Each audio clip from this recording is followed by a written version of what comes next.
That fresh morning. That fresh morning.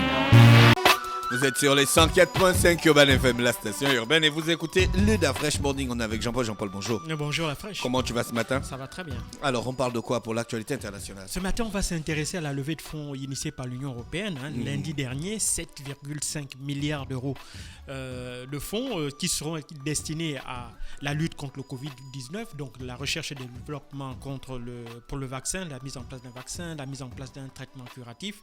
Et puis, le reste va permettre d'aider au financement des mesures sur le terrain, donc aider à l'achat de matériel, aider à l'acquisition de tests, etc., qui vont permettre justement de mettre un terme à cette pandémie mondiale-là. Alors, il faut savoir qu'en matière de lutte contre le Covid-19, cette levée de fonds n'est pas la première, puisque, par exemple, la fondation Bill et Melinda Gates avait déjà lancé un certain nombre d'initiatives, notamment aux États-Unis, pour aider justement le gouvernement fédéral américain à pouvoir mieux lutter contre le Covid-19. Mais ce qui est intéressant ici, c'est une fois de plus un peu en fait, ce qui est mis en évidence ici, c'est surtout l'inégalité entre les maladies.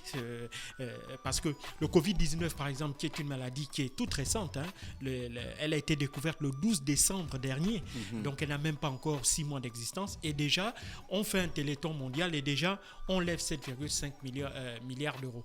Alors qu'on a des programmes ici au niveau des Nations Unies qui manquent cruellement de fonds et qui existent depuis des décennies. La tuberculose, la fièvre jaune, on a même la poliomyélite pour laquelle Bill Gates, à travers sa fondation, a dû relancer un fonds une aide d'environ 400 millions de dollars qu'il a dû accorder à un certain nombre d'entreprises qui travaillent bien entendu avec l'OMS pour pouvoir relancer la recherche sur la mise en place de nouveaux vaccins, parce qu'il semblerait qu'avec la résurgence de la poliomyélite, on a des cas de résistance qui sont dus à l'inefficacité actuelle du vaccin. Donc il faut mettre en place de nouveaux vaccins, il faut mettre en place de nouveaux protocoles pour justement éviter que cette maladie-là ne revienne en force. Malheureusement, ce sont des maladies qui touchent principalement des pays pauvres, et donc ces pays pauvres-là, qui n'ont déjà pas suffisamment de moyens pour pouvoir financer leur propre système de santé, se remettent à des organismes internationaux tels que l'OMS pour pouvoir trouver des financements. Mais derrière aussi, malheureusement, il n'y a pas de laboratoire scientifique qui s'intéresse à ces maladies-là parce qu'elles ne sont pas suffisamment rentables. Parce qu'il faut comprendre que les laboratoires, ce sont des organismes privés et donc qui ont un objectif de rentabilité, un objectif commercial et marketing derrière. Donc si une maladie potentiellement ne rapporte pas gros pour eux ou ne rapporte pas suffisamment, donc les laboratoires ne vont pas investir dans ces recherches-là. Et il faut savoir que la recherche en général, elle est longue, parce que déjà pour arriver à la mise en place d'un traitement, ensuite il faut le tester en laboratoire, puis faire de grands tests nature à grande échelle. Ensuite il faut discuter avec les gouvernements, notamment les administrations en charge de la gestion du médicament, etc. Et donc ensuite il faut mettre en place toute une logistique industrielle pour pouvoir produire à grande échelle ces médicaments, et ensuite il faut les distribuer. Mais derrière, bien entendu, il y a une très grande logique lucrative, parce que les médicaments rapportent énormément d'argent. Un chiffre, par exemple, en 2017, l'ensemble du marché du médicament dans le monde entier avait rapporté en termes de bénéfices plus de 740 milliards de dollars. Donc, c'est quelque chose qui est extrêmement rentable. Mais, évidemment, derrière, qu'est-ce que l'on fait? Les firmes pharmaceutiques vont cibler les maladies qui rapportent le plus d'argent, c'est-à-dire les maladies qui touchent principalement les populations des pays riches, deuxièmement des maladies chroniques, et troisièmement des maladies qui sont prises en charge par les systèmes de santé des différents pays et qui sont remboursés souvent à prix d'or. C'est les raisons pour lesquelles certains médicaments pour des maladies telles que le diabète, l'hypertension artérielle, les médicaments qui traitent des complications liées à l'obésité, etc., qui sont des fléaux qui touchent principalement les pays riches et dont les systèmes de santé remboursent parfois à 100%, jusqu'à 100% les médicaments. Donc, ce qui fait que des maladies comme le paludisme, les maladies comme la fièvre jaune, la tuberculose, la poliomyélite, toutes ces maladies-là qui frappent encore globalement les pays pauvres, ces maladies-là sont les parents pauvres de la recherche et du développement. Et malheureusement, dans les programmes des pays en voie de développement, le nôtre ne déroge pas. Quand on regarde la part de la recherche liée à la santé, celle-là est extrêmement infime. Et donc, on sait que c'est ce qui explique qu'il est très difficile de mettre en place des médicaments et des traitements pour certaines maladies.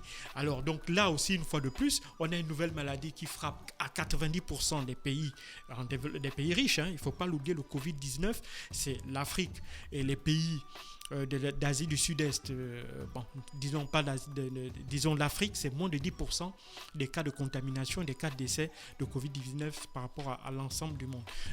On peut aussi mettre ceux qui sont dans la même catégorie que l'Afrique, que les pays qui sont dans ce qu'on appelle les pays froids, donc les pays qui sont au-delà, qui sont dans les zones polaires, comme la Norvège, la Finlande, où là-bas aussi il y a une très faible mortalité. C'est ce qui fait dire à certains épidémiologistes que le Covid a besoin d'une certaine température, certains estiment entre 24 et 30 degrés pour pouvoir véritablement se développer.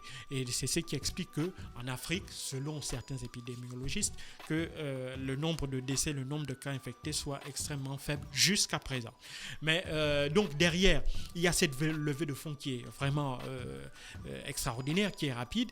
Cependant, une fois encore, est-ce que les chercheurs africains, parce que l'ensemble de ces 7,5 milliards d'euros là, normalement, doivent être mis à la disposition des chercheurs du monde entier, puisqu'il faut savoir qu'aujourd'hui, il y a près d'1 millier de projets qui sont en cours concernant la recherche aussi bien de vaccins que de traitements curatifs.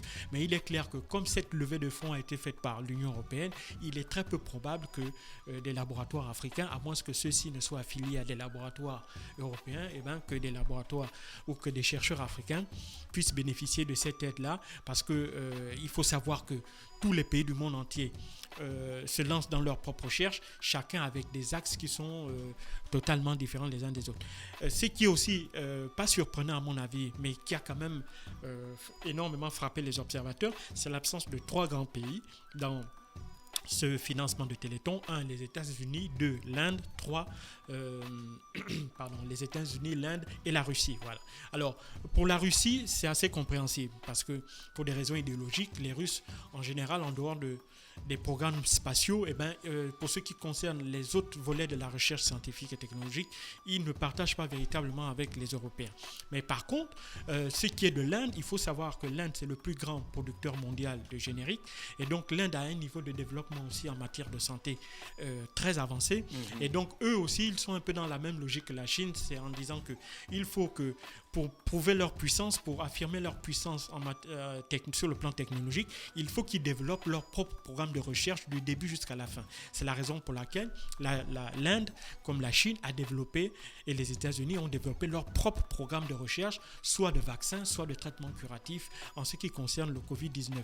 C'est la raison pour laquelle la Chine aussi, qui a à peu près une centaine de projets de vaccins contre le Covid-19 qui sont déjà en cours d'élaboration, certains même sont déjà en phase de test grandeur nature. Les États-Unis ont dit qu'ils vont déjà lancer le test grandeur nature en ce qui concerne un vaccin qui est mis en place par un laboratoire qui s'appelle Gilead, et que certainement d'ici la fin de cette année ou au plus tard au début de l'année prochaine, un vaccin serait certainement mis sur le marché. Donc derrière ce Téléthon-là, derrière cette mobilisation exceptionnelle de fonds, il y a aussi une lutte évidemment pour rapidement trouver le vaccin et les médicaments qui vont permettre de lutter contre le Covid-19, parce qu'il y a un marché qui est non négligeable, et malheureusement l'Afrique, faute de moyens, ne pourra pas sur le plan du commerce international tirer un grand profit en cas de découverte de vaccins et autres. Mais ça ne veut pas dire que rien n'a été fait, puisqu'on a déjà sur le continent certains produits qui ont déjà été mis en vente, notamment le produit qui a été le Covix Organics, qui a été mais qui est développé par... Non, contester ça, c'est autre chose. Tu sais, il faut bien comprendre que derrière, Malheureusement, aujourd'hui, l'OMS n'est plus dans une logique d'être une organisation qui défend les intérêts de la plupart des pays du monde entier. Malheureusement, l'OMS est malheureusement tombée, est devenue prisonnière d'un certain système qui fait qu'elle est dépendante des donateurs privés et certains de ces donateurs privés-là n'hésitent pas à mettre la pression pour soit discréditer un médicament, un produit ou un pays et pour pouvoir donner la part belle à un autre pays. Parce que derrière, il y a des intérêts économiques et financiers qui sont tels, surtout en ce qui concerne la santé. Et donc l'OMS, qui est un des acteurs majeurs de la santé mondiale, malheureusement aussi est pris dans cette réalité-là. Et donc, pour moi, le fait que l'OMS dise que des études n'ont pas été faites, ça ne rime à rien, pour la simple et bonne raison que l'institut qui a mis en place le Covix Organics, c'est un institut public, donc avec des chercheurs qui sont qualifiés. Le Madagascar, en tant qu'État souverain, a toute son administration en matière de gestion de médicaments. Et donc, si Madagascar, le gouvernement a donné toutes les autorisations à l'IMRA, qui est l'Institut malgache de la recherche appliquée, pour que ce médicament-là puisse être produit à grande échelle et distribué à sa population, c'est la même chose que font les pays occidentaux lorsqu'ils mettent en place des médicaments, des molécules que nous consommons depuis des décennies. Donc, pour moi, le fait que l'OMS dise que l'IMRA ou que le médicament mis en place par les chercheurs malgaches n'a pas encore fait ses preuves, je pense qu'ils ne sont pas sérieux. Parce que je pense que la science, les principes scientifiques sont les mêmes, quels que soient les pays dans lesquels vous vous trouvez. Et je pense que pour que les autorités malgaches aient autorisé la mise en place, la distribution de ce produit-là, c'est qu'ils se sont déjà assurés que celui-ci répondait à toutes les normes de qualité et de sécurité.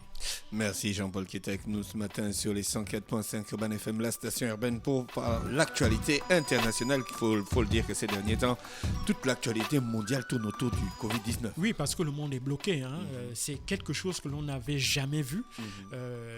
Même aussi longtemps que j'ai pu regarder dans certaines archives, la dernière grande pandémie qui a bloqué le monde, c'était dans les années 30, c'était la grippe espagnole. Mais même là, on n'est pas allé jusqu'à confiner l'humanité. D'accord ? Il y avait eu plus de 6 millions de morts, mais on n'était pas allé jusqu'à confiner l'humanité. Or là, il y a eu un confinement, donc 2,5 milliards d'individus qui sont contraints de rester chez eux. Ça, c'était du jamais vu et ça a eu des conséquences économiques énormes et bien entendu et sociales aussi. Merci, restez sur les 104.5 Urban FM, la station urbaine dans le Da Fresh Morning, le réveil matinal qui vous donne l'énergie, la musique et la bonne humeur. Da Fresh Morning.